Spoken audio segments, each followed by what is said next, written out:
গত 1 জানুয়ারি মণিপুর লিলং চিংজাওতে যে ঘটনা ঘটেছিল, সেই ঘটনায় 4 জন স্পটে মারা গেছে এবং 13 জন ইনজিওর্ড ছিল। তার মধ্যে হসপিটালে গতদিন বুধবারে আরেকজন মারা গেছে। এখন 12 জন ইনজিওর্ড আছে।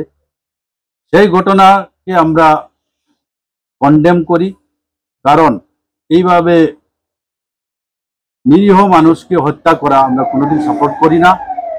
এবং সেই ঘটনার পরিপ্রেক্ষিতে মণিপুরের চিফ মিনিস্টার বীরেন সিং উনি মণিপুরের যে পাঙ্গান সমাজের, মণিপুরি মুসলিম সমাজের সিএসও, কয়েকটা সিএসওকে নিয়ে বসে এটাকে একটা কম্প্রোমাইজে এনেছে এবং তাদের ডিমান্ডগুলো উনি গ্রহণ করেছে।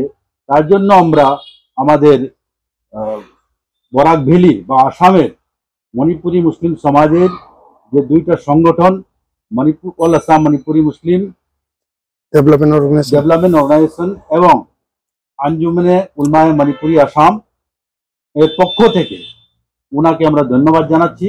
এবং তার সাথে সাথে আমরা সেই ঘটনাতে যারা যুক্ত ছিল তাদেরকে এনআইএর মাধ্যমে এনকোয়ারি করাবার জন্য আমরা দাবি রাখছি এবং ভবিষ্যতে তাদের যে উপযুক্ত সাজা দেওয়া হবে সেটা আমরা রাখছি।